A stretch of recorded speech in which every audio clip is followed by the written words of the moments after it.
If you're a federal employee, you know the feeling. A government shutdown happens, and suddenly there's just this wave of uncertainty. So today, we're going to cut through all that noise. We'll break down exactly what this means for you, for your job, and most importantly, for your finances. And we'll point you to where you can actually get some help.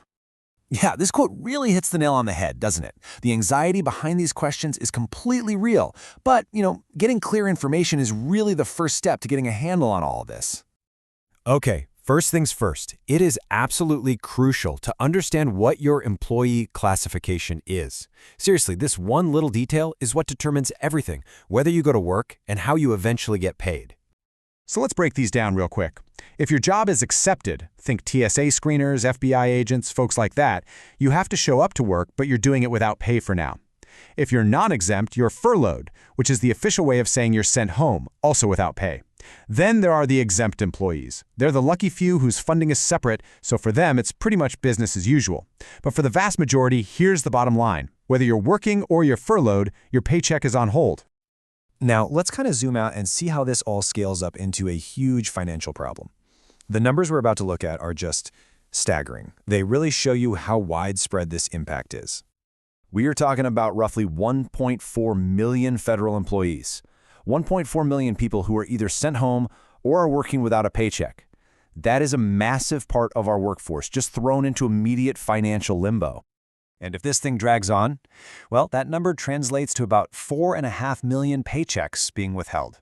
And you got to remember, every single one of those represents a family trying to figure out how to pay the mortgage, how to buy groceries, or cover daycare.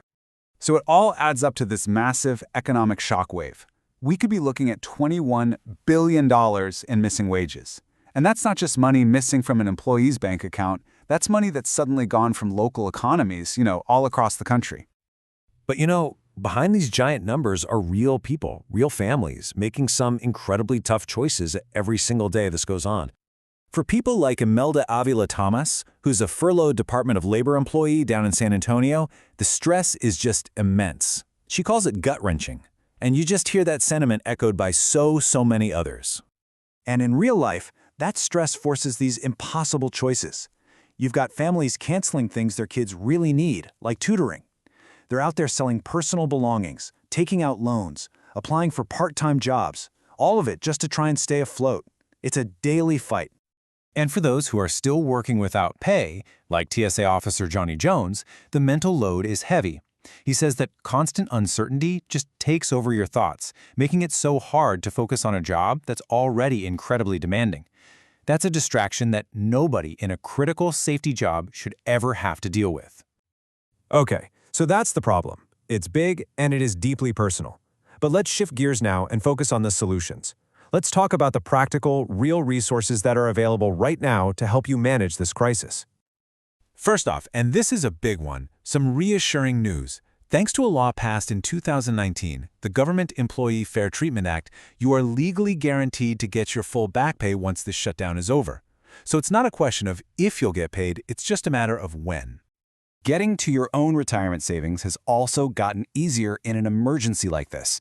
New legislation has really simplified TSP hardship withdrawals. A shutdown itself is now considered a hardship, so you don't have to jump through a million hoops. Plus, that 10% early withdrawal penalty, it's waived for up to $30,000. And, get this, you can even put the money back later. This is a huge change that helps you use your own money without getting hit with long-term penalties. All right, your bank or your credit union, they could be your first line of defense. A lot of them, like Navy Federal, are offering 0% interest loans. The big banks, Chase, Wells Fargo, they're offering payment deferrals. And even companies like AT&T and Verizon have flexible payment options. But here's the key. You have to be proactive. You've got to call them, tell them what's going on, and ask them what specific programs they have for federal employees. Beyond the banks, there's this huge network of community organizations that are mobilizing to help out. You are not alone in this, not by a long shot. So here's just a snapshot of the kind of help that's out there. For immediate needs like food, Feeding America has a whole nationwide network. If you're stressed about rent or your mortgage, there are HUD-approved counselors who can help. And please, don't forget your mental health. Your agency's Employee Assistance Program, the EAP, offers free, totally confidential support. And the list just keeps going. You can literally just dial 211 on your phone to get connected to the United Way's local resource directory. Groups like the Salvation Army and the FEHB, they're specifically set up for this kind of emergency help. Also, don't forget to check with local churches or faith groups, and even your congressional representative's office. They often have great lists of local support.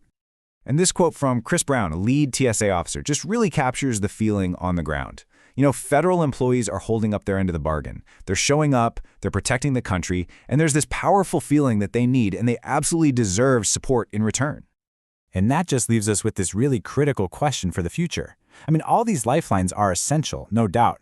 But with shutdowns happening more and more often, you just have to ask, is this cycle of financial chaos and temporary fixes really sustainable for the dedicated public servants who keep our country running?